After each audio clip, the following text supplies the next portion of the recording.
சென்னையில் நள்ளிரவிலிருந்து மழை ஓய்ந்தாலும் ஒரு சில இடங்களில் தண்ணீர் தேங்கியிருப்பதால் மக்கள் சிரமத்திற்கு ஆளாகியுள்ளனர்.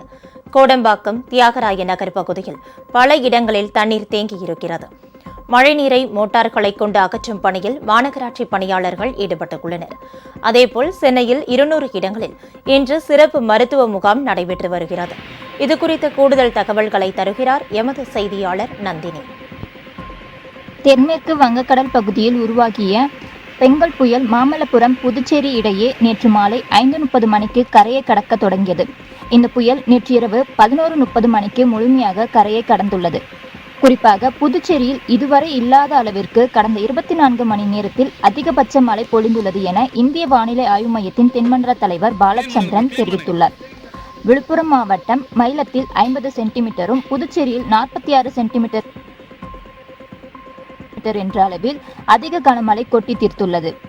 இதன் அடிப்படையில் புதுச்சேரியில் இதற்கு முன்பு 2004ஆம் ஆண்டு அக்டோபர் 31ஆம் தேதி 21 சென்டிமீட்டர் என்ற அளவில் அதிக கனமழை கொட்டி தீர்த்த நிலையில் அதனை முறியடித்து தற்போது 46 சென்டிமீட்டர் என்ற அளவில் அதிக கனமழை பெய்துள்ளது. குறிப்பாக புதுச்சேரியில் 20 ஆண்டுகள் இல்லாத அளவிற்கு நேற்றைய தினம் அதிக கனமழை பொழிந்துள்ளது. இதன் அடிப்படையில் வங்கக்கடலில் மையம் கொண்டிருந்த பெங்கல் புயல் கரையை கடந்ததை தொடர்ந்து 9 துறைமுகங்களில் ஏற்றப்பட்ட புயல் எச்சரிக்கை கூண்டுகளை இறக்கிட அறிவுறுத்தல்.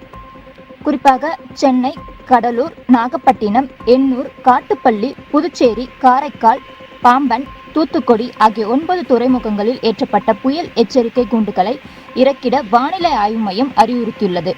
நேற்று நள்ளிரவு இந்த புயல் கரையை கடந்ததை தொடர்ந்து நேற்று முழுவதும் பெய்த கனமழையின் காரணமாக சென்னையில் பல்வேறு இடங்களில் மழைநீர் தேங்கி குளம் போல் காட்சியளிக்கின்றன.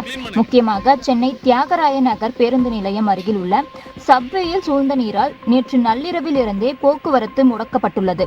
இந்த புயல் காரணமாக சென்னை உட்பட பல்வேறு மாவட்டங்களில் கனமழை பெய்த நிலையில் பல இடங்களில் தண்ணீர் தேங்கி மக்கள் கடும் சிரமத்திற்கு ஆளாகியுள்ளனர். இந்த நிலையில் கனமழை பெய்த 7 மாவட்டங்களிலும் இன்று காலை 9 மணி முதல் 4 மணி வரை 500 மருத்துவ முகாம்கள் நடத்தப்படும் என்று மருத்துவத்துறை அமைச்சர் அறிவித்திருந்தார்.